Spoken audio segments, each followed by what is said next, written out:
Swayam Prabha. Digital India. Educated India.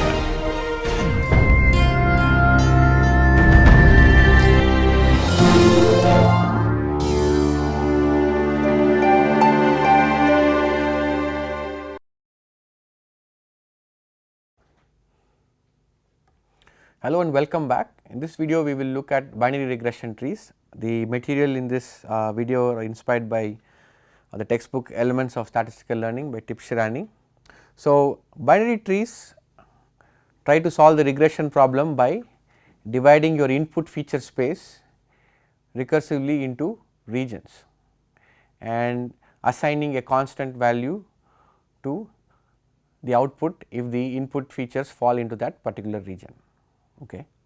So, let us consider this example where we have a continuous response y and an input vector x with 2 dimensions. In this case we will refer to them as x1 and x2, and of course, the task is to predict y given test inputs x1 and x2. Let us assume that you are given a training data, and of course, we will see how recursive binary splitting of input feature space gives you the desired results. Okay. So, let us start with the feature space x1, x2, there are 2 dimensions, right. So, we recursively split by choosing a threshold along x1. So, we will call that T1. Okay. So, now once we choose this threshold T1, we see that the input feature space is now divided into 2 regions, one to the left of the blue line and one to the right. And we can do a further split. So, we take the region on the left and we can do a further split by choosing a threshold along x2, call that T2, right. And we go to the right again, here where we split this again by considering a threshold T3 along x1. Of course, then we look at again once we choose T3, then this region is split into 2. So, we choose the region on the right, and then once again we can split this region into 2 by choosing another threshold T4. Okay. So, we get about, if we go, we will get R1, R2, 3, R4 and R5, right. So, what I have not specified so far is how do we determine when to stop, right. So, how far do we go, how often do we keep splitting.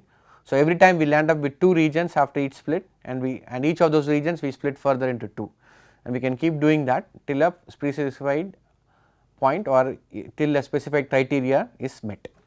Okay.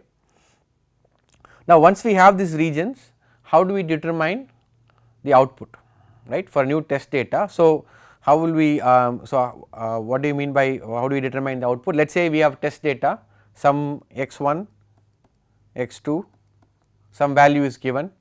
I am going to put a tilde there so that I am confused. So, if x1 tilde and x2 tilde fall in region x R1, right, you can plot that. So, this is x1 tilde and this is your region R1 into which it falls, then if that, then how do you determine what y would be? Okay. So, that is what we are going to look at now. Here this is the model which determines y. So, what this formula says is that you consider the region in which x1 and x2 fall into. Okay. So, let us say it belongs to region 5, right. Here I is an indicator function. So, it returns true for the region into which x1 and x2 falls into, and what it says is you just assign a constant value C of m. So, let us say C of phi, and that constant value is returned as the output. So, that will be the same output for all x1, x2 that fall into that particular region, even the test data as well as the training data. Okay. So, let us see how we can fit this into a tree like structure so that it becomes more obvious. So, we start with all the data points. So, we have capital N data points, let us say, and we will consider the first threshold at the top node here. So, each of these circles is a node. So, we consider with the top node, let us say x1 less than or equal to T1. So, this is the threshold T1 here. Okay. and it splits into 2 like we saw in the previous slide, and on the left hand side we will look at x 2 less than or equal to T 2. So, that will become T 2 giving rise to R 1 and R 2. I might have to reverse things here. So, this will be R 1 R 2, right. Okay. So, we take the region on the right hand side. So, x 1 greater than T 1.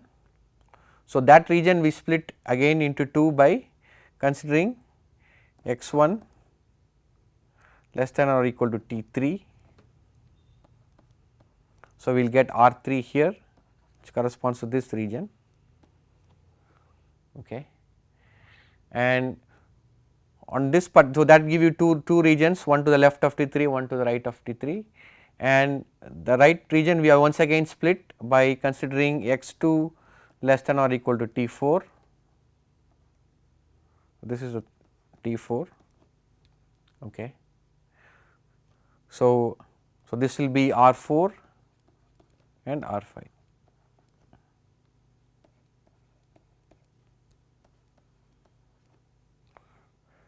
Yeah. So, we have to be consistent with how we if it is less, if this is true then it is R 1, if it is greater than then it is R 2, which is correct. So, that is the order in which we have divided the input feature space into regions. So, now we see how we can fit this recursive splitting into a binary tree.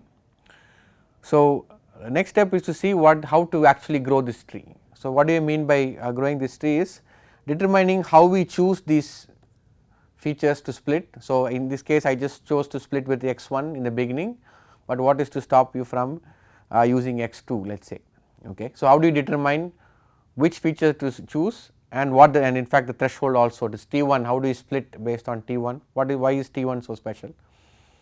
The second problem to solve of course is to figure out what this Cm are. In this case we have C subscript m, I just said, or some constants that we assign to any input features that land in that particular region R m. So, how do we determine Cm and how do we determine the number of partitions, okay. So, that is the problem that the tree growing algorithm solves, okay. So, to grow a regression tree we will consider this problem where we have n data points x I, y I. The notation here slightly differs from the previous slides just to make it simpler. So, but in this case we have to consider the full problem. So, we have n data points x I, y I with each x I being p dimensional. What I mean is that, so you have y I is the output corresponding to input x I, but each of the x I are p dimensional in the sense. So, let us say x 1, so y 1 is the output corresponding to x 1 and x 1 itself is p dimensional in the sense x 1 1, x 1 2, so on and so forth up to x 1 p, okay. So, the input vector is p dimensional. So, in the previous case we are looking at 2 dimensions, right. So, here it is p dimensional, more general case. So, the tree growing algorithm determines the split variable, which of these should be split. So, is it x 1 I 1 to, or if you write this down, x I 1, x I 2 up to x I p, right. So, we have to determine which of these features we have to choose, is it 1, 2 or p or the pth feature, or and what is the split point itself. For in that feature, how in this case to put it in the context of the previous slide, what should be the value of the t's that we used as thresholds, right. So, the basic model is to model the response, that is the output y's, as a constant in each region. So, we determine which region x falls into and we have a constant which describes the output in that region, we assign that as the output, okay. And if we actually formulate this as a least squares problem, let us say the number of, in the sense that if we know the number of partitions beforehand. So, if we know the number of partitions beforehand, then we can provide the least squares problem as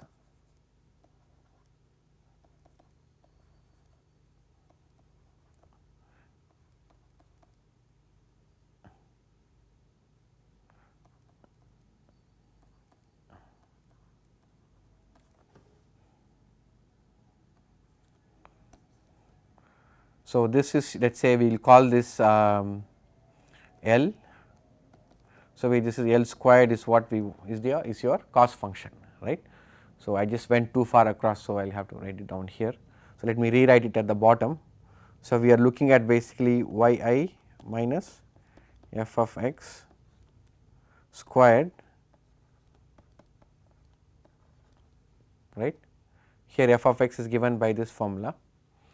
Okay. So, here if we know the number of partitions m, right. So, if we know that we are going to split the input region into m, and we actually know what the m regions are, then the CIs, the CMs are easily determined by solving this optimization problem. Now, if you take the derivative with respect to the unknowns, in this case Cm, then it is easily shown that Cms are nothing but the average value of the yi in each of the regions. Okay. So, we know the output corresponding to every xi that falls into a particular region Rm, and so in the training data. So, we take a mean of those points, that will be the output assigned. Okay. So, if we know the number of partitions beforehand, then, and if we post this as a least squares problem, then the response at each of the partitions is nothing but the average of the response of the training data falling into the particular region. Okay. So, that is the that is the solution. But now the problem is that we actually determining the number of partitions beforehand is computationally very difficult problem to solve, because you can see that there are so many combinations that are possible as to the number of regions in order to optimize this particular least squares cost function. So, a greedy strategy is adopted. So, what is how is it solved? So, what we do is we start off by solving that is where the recursive binary splitting comes into play. So, we choose a particular feature and we determine the best split on that feature. So, the best split point for that feature, okay. And what feature we choose and what is the best split point is determined by solving this optimization problem. Okay. So, for the sake of clarity, let us say we have chosen feature j and the split point is s. So, if it is a continuous variable, you can think of s as a threshold like we had in the previous slides T1, T2, T3 and T4. Okay. So, j is your feature index and s is your split point or threshold for that particular feature. So, if we split your entire data space based on that particular feature, then we will get two splits, two regions R1 and R2. Okay. And so, then we can write down the loss function for the optimization problem. So, it has the inner and outer optimization loops. So, the outer one is the one that determines the best j and the best s for that particular j. If you look at the inner optimization, it is actually trying to figure out what C1 and C2 are, in the sense that, so we have at every node in the tree that we saw earlier, we have all the data, the input training data, and we decide that there are only going to be two partitions, and what we have to estimate now is that what is the best feature and what is the best split point for that partition, right, by optimizing this loss function. That is all we need to do, and it turns out that C1 and C2, like we saw earlier, is nothing but the average of the points that fall, or average outcome of the points that fall in that region, and here is the average again outcome of the points that fall into R2. So, that is the solution for the particular split. Okay. So, turns out by we can determine j, since this problem is easily solved, the inner loop is easily solved, we can scan through all the features and find out the best split point and the lowest cost function for the split point, and we choose the one which gives you the least cost function. So, once we split at a particular node, then we are left with two regions, and then we adopt the same procedure, we go to each one of the regions and then split them again into two. Okay. So, the next question is where do we stop splitting? Can we just keep going on?